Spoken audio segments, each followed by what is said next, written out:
The debt collector said her mother's care could become complicated, and Ella's hands were shaking inside her pockets when the alley went quiet in a way that had nothing to do with the hour.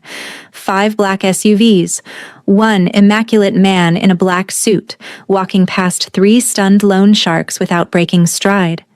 And then he was on one knee in front of her on wet concrete, his coat around her shoulders, telling her he'd bought her debt that morning. She should have run. She would have run from any other man on earth. But his voice had cracked something open in her chest, because it was the same voice that had once said thank you so quietly in a school cafeteria that she'd almost missed it. And that boy had been the only person she'd ever defended who then disappeared without a trace. Every school has a hierarchy. Harem elite didn't bother hiding theirs. The sons of senators owned the front rows. The daughters of CEOs wrote the dress code with their bodies. Athletes walked the hallways like they were conducting inspections.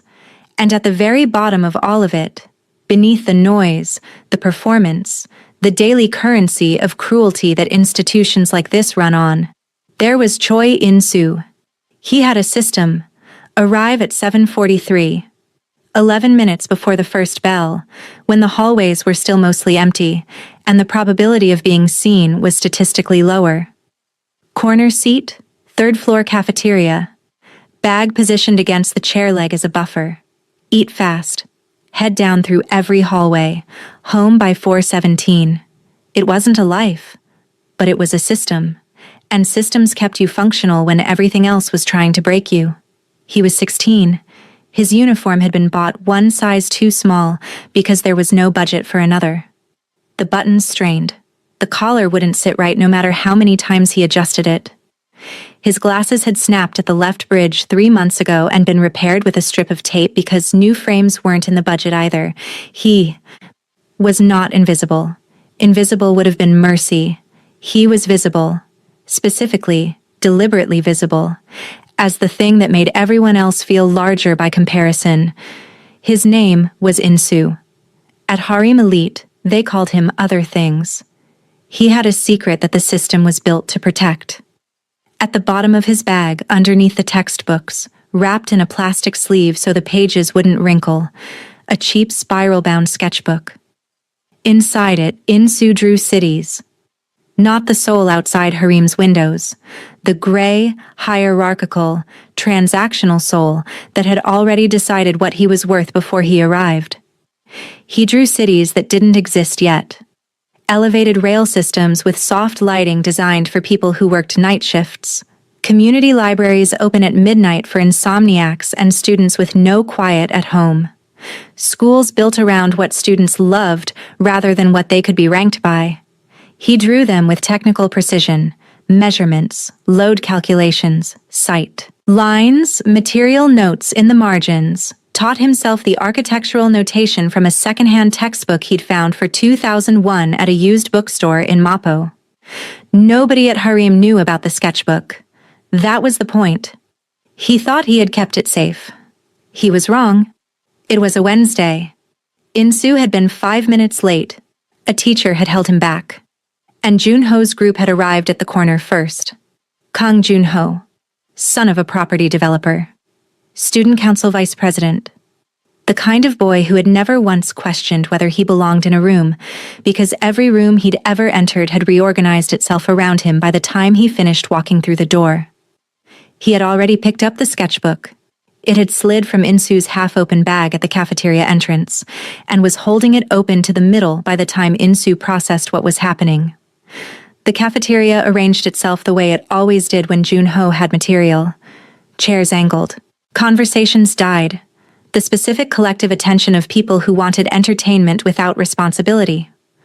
What is this? Junho held it up, pages fanned open, the careful lines, the measurements. 6 weeks of work. Pig Boy is drawing his dream house? Laughter scattered across 3 tables. He turned another page. Oh, this one has a garden. He addressed the room with the confidence of someone who had never once doubted the room's loyalty. He drew himself a garden, for when he, what? Eats the flowers? In-soo walked across the cafeteria. Direct line. He stopped in front of Junho and held out his hand. "Please," he said. The word cost him something real. Junho turned another page. His voice dropped into mock tenderness. He drew a school where nobody gets bullied. Little note. Safe room for students. He showed the page to the nearest table. "Is that for you, Insuya? Your safe room?" The cafeteria was very quiet in the way that crowds go quiet when they're watching something wrong and have collectively decided not to intervene. Insu's hand was still out. His jaw was working with the effort of keeping everything behind his face. He had learned this early. The moment it showed, they had won something they could carry with them. So he held the line, hand extended, face neutral, waiting. Then a chair scraped back. She wasn't dramatic about it. That was the thing people always got wrong when they remembered it later. They remembered it as a performance, as a grand entrance, as something cinematic. It wasn't. She was just walking to get food before the rice ran out, and she saw something that bothered her, and she dealt with it. 3 weeks at Harim. American-born, Lagos-raised, Seoul arrived. A trajectory that had given her an intimate relationship with being the new thing in a room and a complete absence of patience for watching cruelty perform for an audience. She crossed the cafeteria, straight line, no announcement. She reached up and took the sketchbook directly out of Junho's raised hand, the same tone as retrieving a dropped pen, turned to Insu and held it out. "Your book," she said. The cafeteria went absolutely silent. Junho stared at her. He was running the calculation she'd just broken. The crowd, his position, the correct response, and coming up empty, because she had done the one thing that dismantled the geometry of the scene entirely. She had made it boring, not confrontational, not dramatic, just boring. A book returned to its owner. "Nothing to watch here." "Mind yours," he said. A recovery attempt. She looked at him with the patience of someone who had been underestimated so many times it had stopped registering as an event. "I just did." Then she sat down at Insu's table and opened her lunch and ate. Junho stood for a moment, long enough for the audience to notice the scene had ended without him closing it, and walked away. The politics of Black women navigating Korean school hierarchies.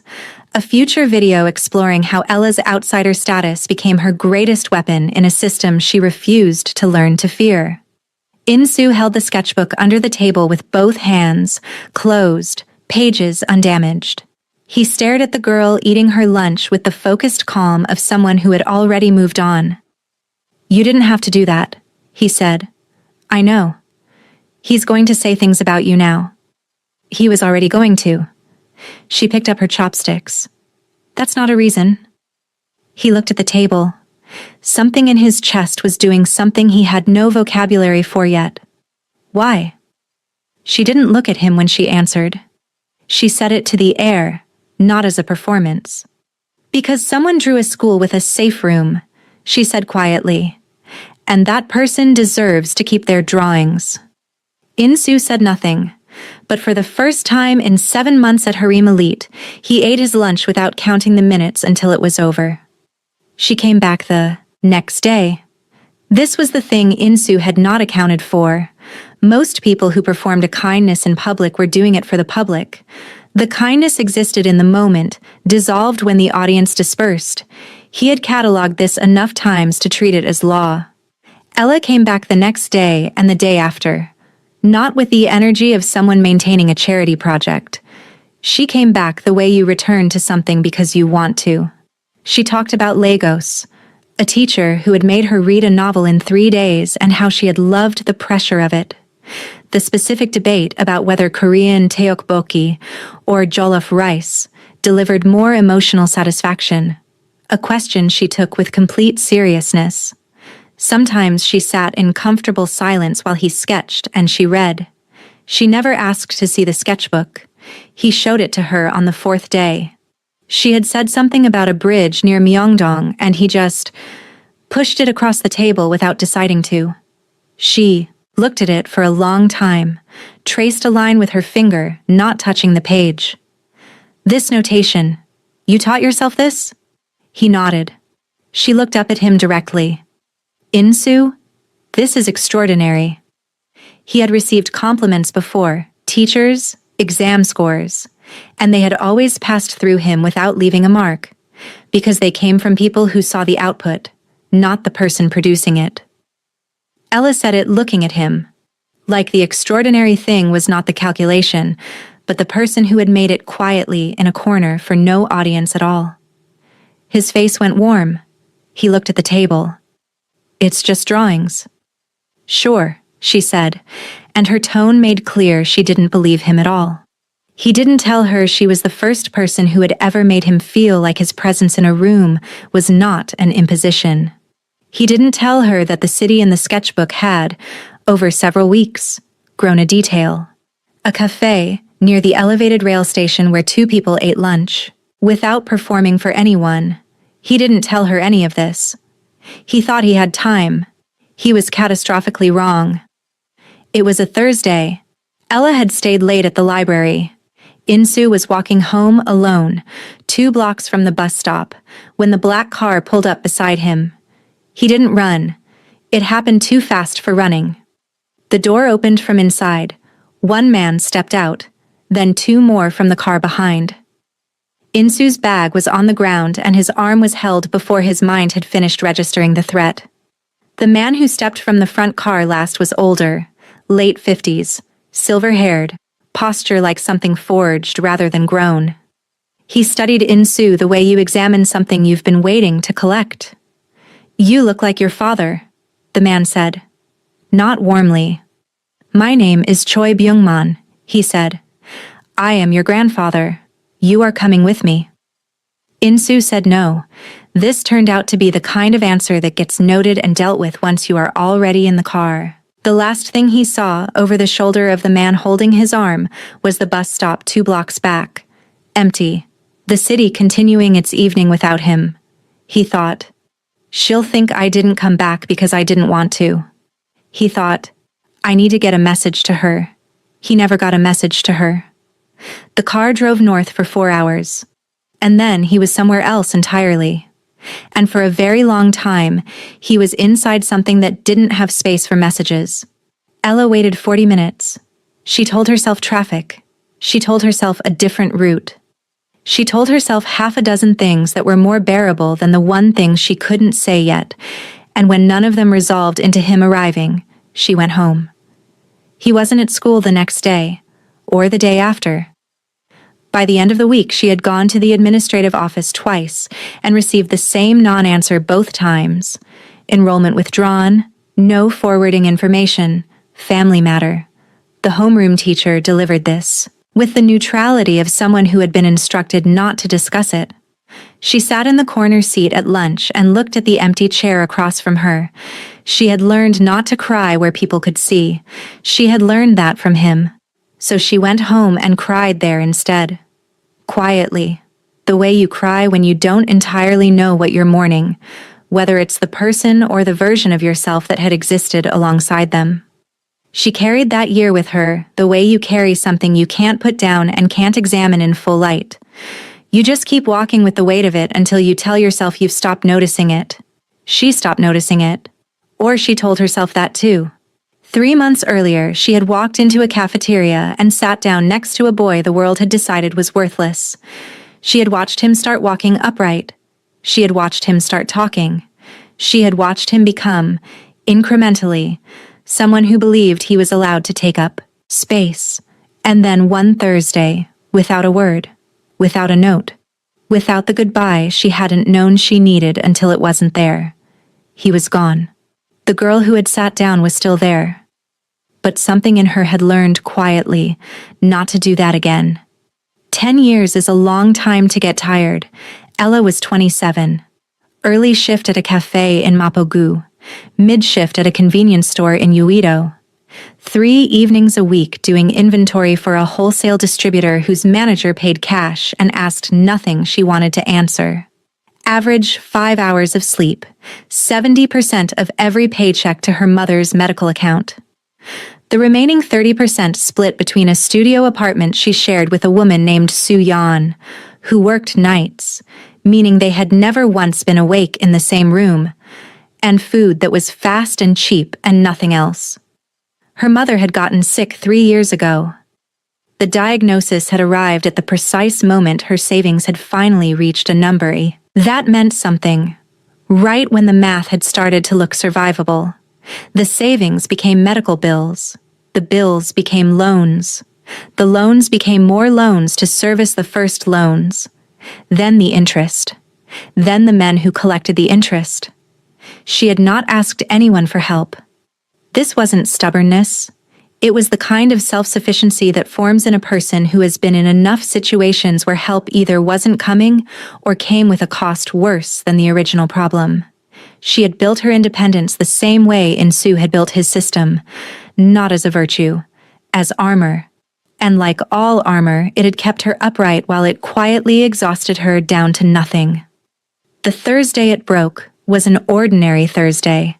She was leaving the convenience store at 11 p.m.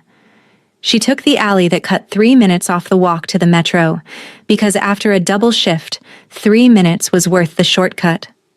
They were waiting at the far end. 3 men. She recognized the one in front. She had sat across from him twice in an office, trying to renegotiate numbers that kept growing. He was not the man in the cheap suit. He was the reason you paid the man in the cheap suit. "Miss Ella," he said, conversationally, "you missed last month's payment. I sent a partial." The agreement was not partial. He glanced at the 2 men behind him. Not a signal. Just a reminder they existed. We've been patient 2 years, but patience has a number. She did not back up. She had decided in the last 30 seconds that she was not going to back up. She had backed up in enough rooms that had decided she didn't have options. Not this one. "Tell me the number," she said. He told her. The number was more than 2 years of income from all 3 jobs combined, interest compounded on interest, penalties on missed penalties, administrative fees whose only function was to make the total larger. "We're not unreasonable," he said. "There are other ways to service a debt this size." He looked at her with the specific assessment of a man who knew what came next. "You're a capable woman." Ella's keys were tight in her fist. She was calculating what happened after. Not escape. There was none. What she would do. Who she could call. Whether her mother's account had enough to last 2 weeks while she sorted out whatever was about to happen to her. Then the alley entrance changed. One black SUV stopped at the mouth of the alley. Then another. Then 3 more. Slow. Deliberate. Sealing the exit as completely as a poured wall. Their headlights didn't sweep. They held, filling the alley with cold, flat white. The debt collector stopped mid-sentence. His face moved through confusion, then recognition, then a color that had no name except the specific one, meaning he understood exactly how wrong the scale of this moment was. SUV doors opened. Men stepped out. Not rushing. Not running, just emerging with the certainty of people who had already run the math and found the answer satisfying. They positioned themselves without instruction. Then the center car's driver door opened to last. 1 pair of shoes. Black patent leather catching light that shouldn't have been there. Then the suit. Immaculate. Black on black. Tailoring that didn't advertise itself because it had no reason to. Then the man. The debt collector's associates had backed into the wall.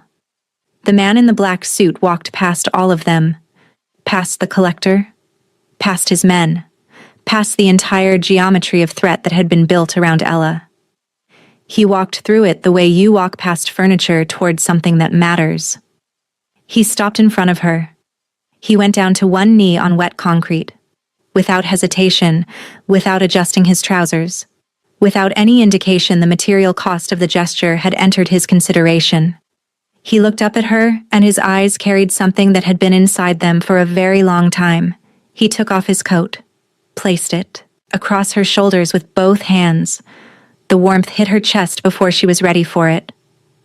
"I watched that debt for 2 years," he said quietly.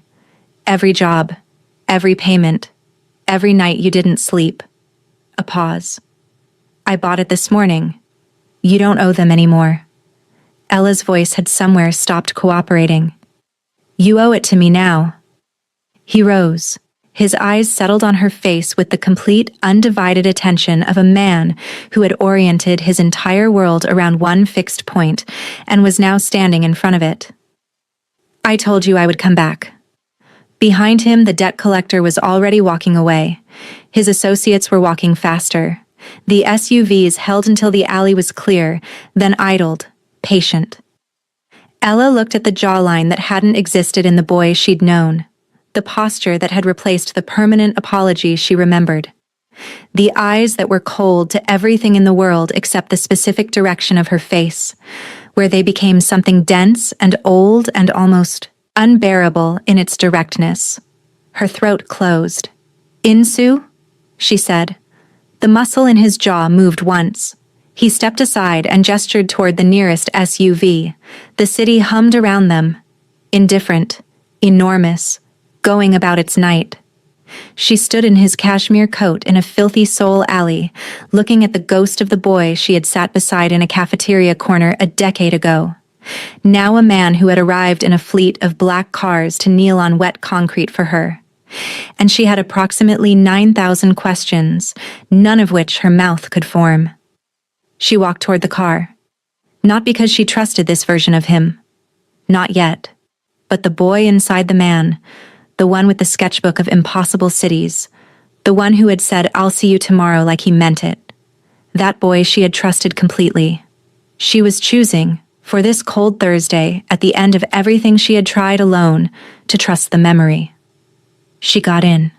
The door closed. Soul swallowed them whole.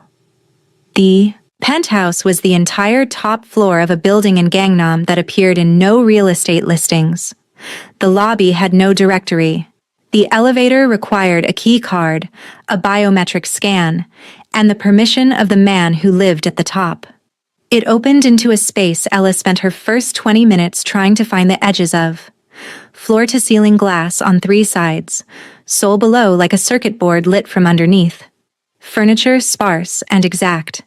Dark wood, clean lines, nothing decorative. The kitchen was the size of her entire studio. The hallway stretched away from the main room lit so subtly, the walls seemed to glow from within. It was the most beautiful place she had ever been inside. It was also a cage. She understood this within the hour. A woman named Minji arrived at 7 with breakfast and a practiced smile and no information. Ella's phone had been charging overnight. When she got it back, there was no signal. Not low signal. None. The building's interference was total and intentional. She was not technically a prisoner. The elevator would open for her. The lobby wasn't locked. She could leave. But she had no money, no working phone, and the debt she owed was now held by the man in the black suit, which meant leaving solved nothing and created problems she couldn't yet calculate. So she stayed, and she watched. Everyone in Seoul was afraid of this man. That was the universal position. Criminal architects, government officials, men who had built empires of their own. They were all afraid of him. Ella was the only person in the city who was watching him, like a puzzle she intended to solve. He returned at 11 p.m. the first night. She was on the couch, holding a book she wasn't reading, and she watched him cross the room to the kitchen and drink water standing up, and tried to find the architecture of who this was. He was not warm, but he wasn't cold either. Cold implied indifference, and indifference meant she wasn't being tracked. She was absolutely being tracked. Every time she moved through the penthouse, he appeared in the same room within 10 minutes. Some manufactured reason. Checking something. Retrieving something. Never acknowledging what he was clearly doing. He answered direct questions with direct answers and volunteered nothing beyond them. He set 2 places at dinner every night without comment. He never remarked when she didn't sit. He never remarked when she eventually did. She didn't know what he wanted from her. On the third evening, she asked him directly, "Who are you? Not the part you perform?" Actually. He set down his chopsticks with the deliberateness of a man selecting words from a carefully organized inventory. "Someone who owes you a debt," he said. "I'm settling it. I didn't ask to be settled for." "I know." "Then why?" "Because no one else was going to." Quiet. No emphasis, which made it heavier. "And I had the means, and I was not willing to watch you run out of options. You've been watching me." "Yes." "For how long?" "A beat." "Long enough." She absorbed this. The debt. "What do you actually want in return?" "Nothing." "Nobody buys a debt the size of mine and wants nothing." For one fraction of a second, something moved across his face. Not quite a smile, but the territory where a smile came from. "You always did make an argument like you were already 3 steps ahead of it." Ella went completely still. "You always did. Not you always do." The tense was wrong. The phrasing of someone speaking from a shared history, not an introduction.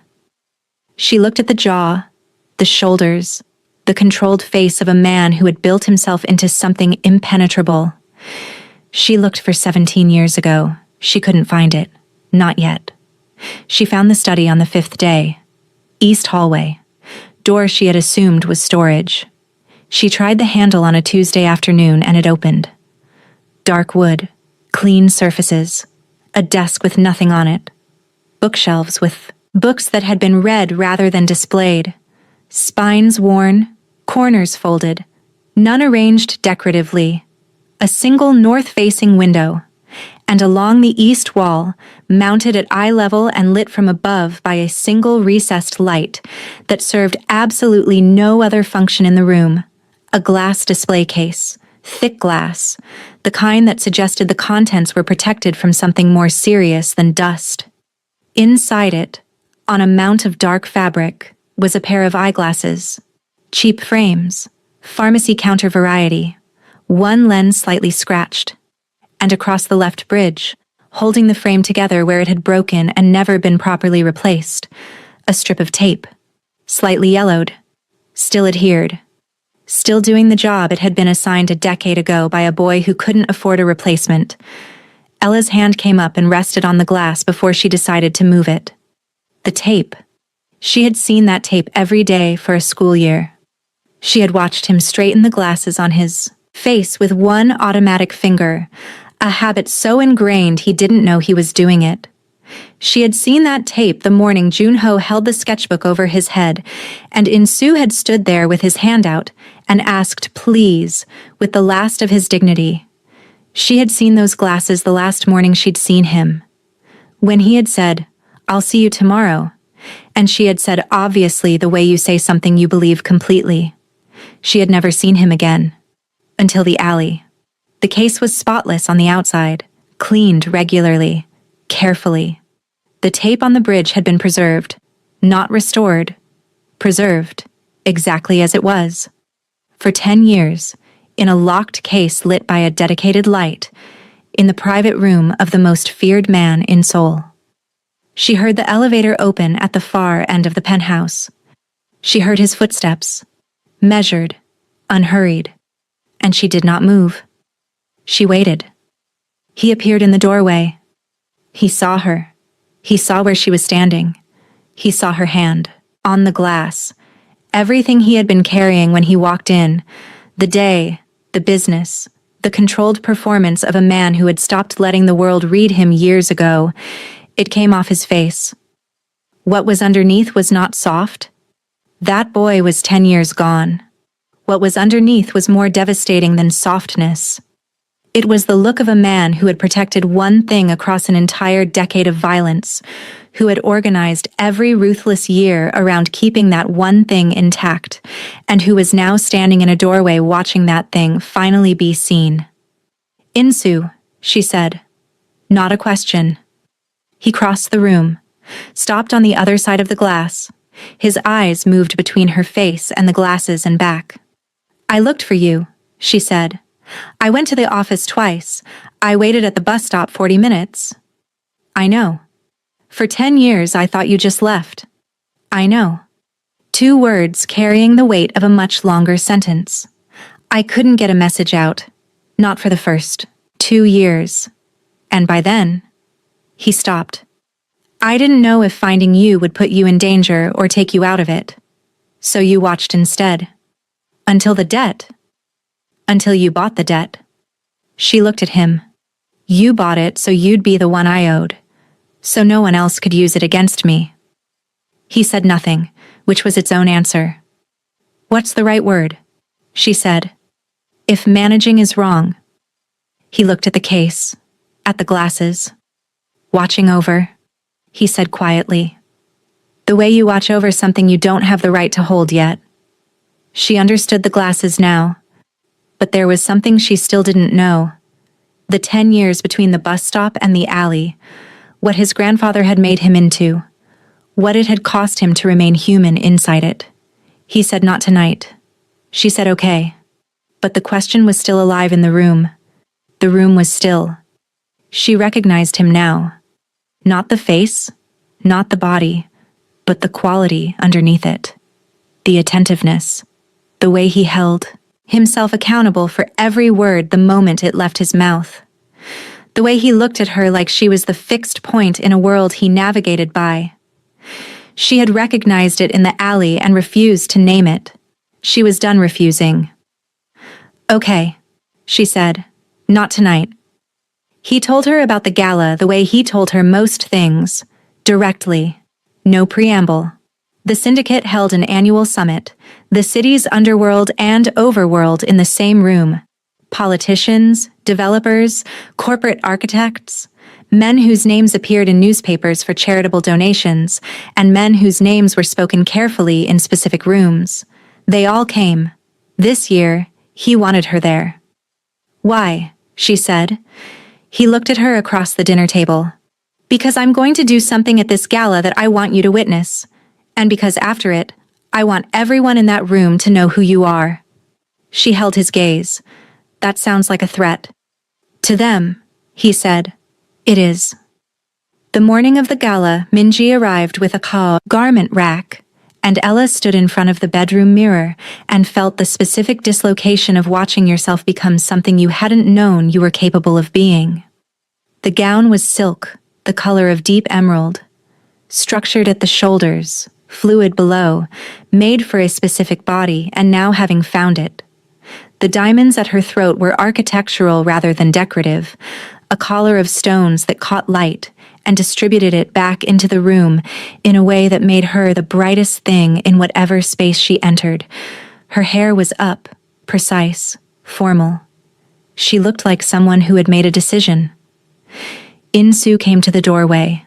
Black, as always, bespoke darkness, the choice of a man who had decided years ago that camouflage wasn't for him and had chosen instead to be unmistakably himself. He looked at her with the complete, unhurried attention she had grown familiar with. Ready, he said. Not a question.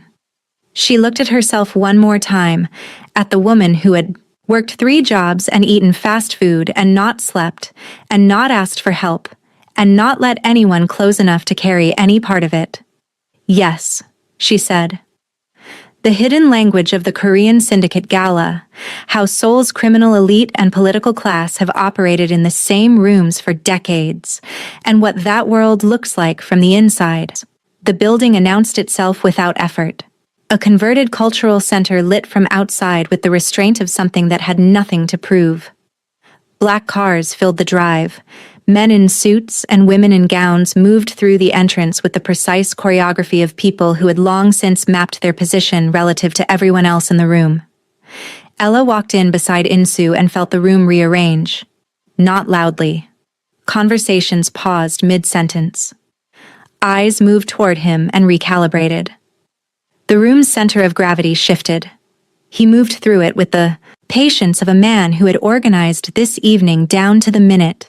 He introduced her to no one and needed to introduce her to no one. She was beside him.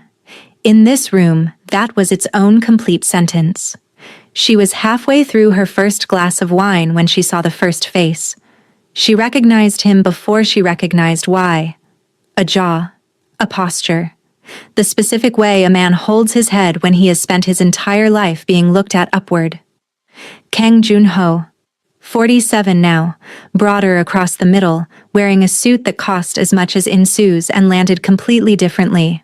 A property developer, his name was on construction boards all over the city, the kind of name attached to buildings that displaced residents and won architectural awards simultaneously. He had 2 men with him, and the energy of someone accustomed to arriving places and having them reorganize. He had not seen her yet. She looked at In-soo. In-soo was already looking at Jun-ho. His expression was unchanged, from how it had been all evening, still, controlled, present. But there was something in the stillness now that hadn't been there before. The stillness of a man who has arrived at the last page of a very long document and is reading the final line. "He doesn't know you're here," she said quietly. "Not yet," In-soo said. "He will." What Jun-ho didn't understand about the man across the room, what none of them understood, was that they had already lost. Not tonight. Not when In-soo said their names. They had lost 14 months ago, when In-soo had purchased their primary lenders through holding companies they'd never be able to trace back to him. Tonight wasn't an attack. Tonight was a notification. Jun-ho arrived at their orbit at 9:47. He saw In-soo, recalibrated, extended his hand with the practiced ease of someone who knew how to meet power. "Boss Choi, it's an honor." Kang Jun-ho. Something in the way In-soo said it stopped the sentence entirely. "Harem Elite, class of 2015. His voice was quiet, complete, requiring no additional force. "You calculated my weight in front of a PE teacher. You held my sketchbook over your head and called my drawings sad." He looked at Jun-ho with the patience of a man who has been waiting a very long time for a room to be full enough. "Look at the woman beside me." Jun-ho turned. Ella watched the recognition arrive, watched it complicate, watched everything he thought he knew about this evening begin to restructure itself in real time. She sat in the corner with the boy everyone ignored, In-soo said. She was the only person in that building who treated him like his presence in a room was not an insult to the room. A pause. "I want you to understand who you are standing in front of." The room had gone quiet. Not the cafeteria quality quiet of an audience choosing entertainment, but the specific quiet of people who understood that something with real consequence was happening and that their only correct position was stillness. Your company's debt restructuring, the municipal contract irregularities, the Singapore shell account your CFO manages under a name that isn't yours. In-soo listed these the way you read from a prepared document, calmly, without pleasure. "I've held all of that for 2 years. I purchased your primary lender 14 months ago. Your licenses renew through a holding company you don't know I own." A pause. "You don't have a business, Jun-ho. You have a building I let you stand in." Total silence. Jun-ho's face had gone the gray of a man whose floor has just revealed itself to be air. He was not alone. Around the room, at a signal Ella hadn't seen given, 3 other conversations had arrived at the same juncture simultaneously. Men she recognized from Harem's hallways, older now, but carrying the same bones. Park. Lee. The one who had pushed In-soo's shoulder. The one who had made the chair joke. Each of them being shown the same documents. Each arriving at the same gray understanding. In-soo had not done this in anger. That was the thing that hit Ella's chest and stayed there. There was no rage in him, no performance of vengeance, no heat. He had built this the way he had built everything, systematically, patiently, over years, with the precision of someone who understood that the most complete form of accountability is structural, not emotional. He had made them dependent on him before they even knew he existed. And now, he was calling it. "You will issue formal written apologies to the woman beside me," In-soo said, "sent to an address she will provide. All of you." He looked at each man in turn as his people delivered the same sentence simultaneously around the room.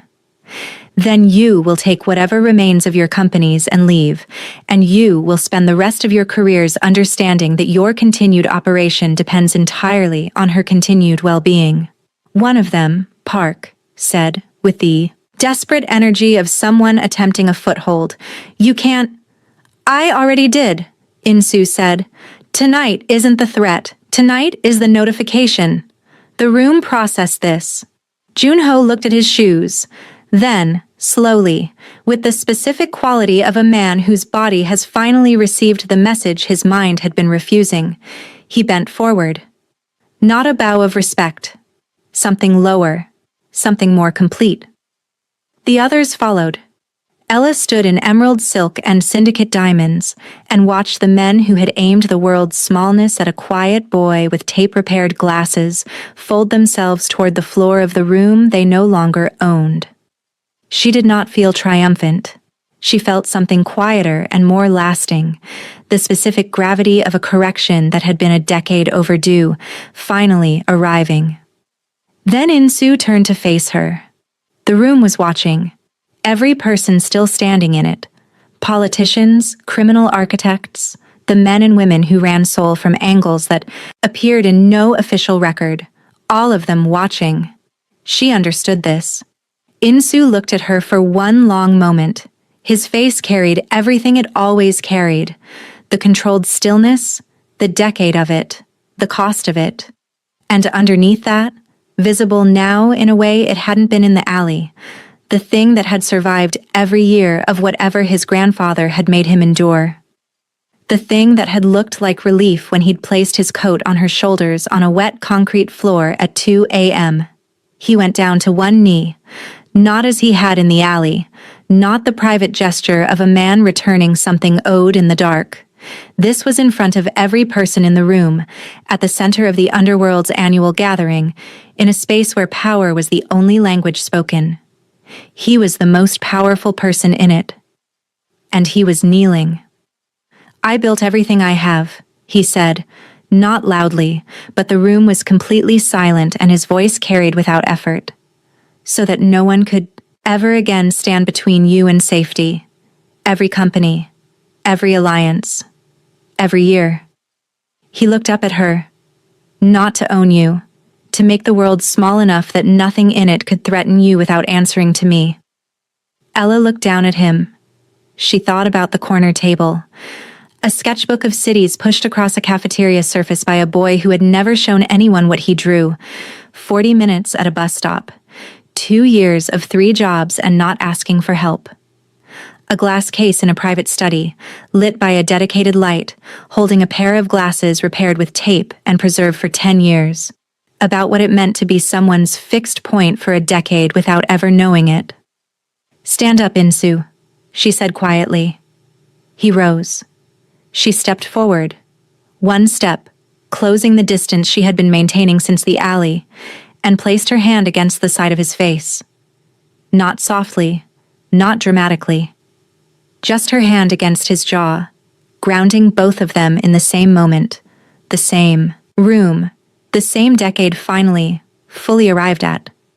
He went very still, like something that had been in motion for 10 years had finally, for the first time, stopped. You could have just called, she said. The corner of his mouth moved, the place where a smile came from. I know, he said. Behind them, Seoul burned amber and endless through the glass, indifferent. Enormous, the city that had tried to make him invisible, and had made him instead into the man who owned its darkness. The room exhaled around them, and the man who had once walked close to walls so the width of hallways wouldn't become a conversation, stood at the center of the world's most dangerous room, in the full light of everything he had built, with the woman who had first told him he was worth more than the space he was standing in. And for the first time in 10 years, he believed it completely. What happens when Ella discovers the full truth of what Insu's grandfather did to him during those 10 years? And whether she can love a man shaped by a decade of darkness? The next chapter in their story. She looked at him, at Insu, at the boy and the man and the decade compressed between them. And she made the decision she had been moving toward since the alley, since the display case, since the moment she understood that every ruthless thing he had become had been built as a shelter with her name on it. Okay, she said. Not surrender, not rescue, resolution. He reached up and covered her hand with his. Once. Briefly. The restraint of a man who had been careful with her for 10 years and was not about to stop. The city kept moving below them. And somewhere in Seoul, in a corner cafeteria table that no longer existed, a boy with tape-repaired glasses and an impossible sketchbook had drawn a city where 2 people could eat lunch without performing for anyone. He had spent 10 years building it. She had spent 10 years walking toward it without knowing where it was. They had both, finally, arrived. You just watched a boy who the world buried rise. Not because he became harder than them. Not because he got revenge, but because he spent 10 years making the world answerable to the one person who had ever treated him like he was worth something. And she spent those same 10 years carrying everyone else's weight, refusing to let anyone carry hers, until the night she had nothing left and someone who had been watching over her from a distance finally stepped into the light. If you've ever been the person in the corner, if you've ever sat beside someone that everyone else had already written off, if you've ever protected someone when it cost you something real, this story was built for you. And if this is the first video of ours you've ever watched, I need you to understand something. This is just the beginning of what we build in this space. Every week, we bring you stories like this, cinematic, emotional, the kind of romance that doesn't apologize for going deep. Subscribe right now. Hit the notification bell. Because the next story is already in production, and it is going to devastate you in the best possible way. And if this story moved you, if Insu and Ella lived in your chest for even 5 minutes, drop a comment below. Tell me which moment broke you open. Tell me what you felt when he knelt on that alley floor. Tell me what you thought when she found the glasses. Because the comments are where this community lives. And every comment you leave tells the algorithm that stories like this deserve to be seen. You watched until the end. That means something. Now let us know you were here.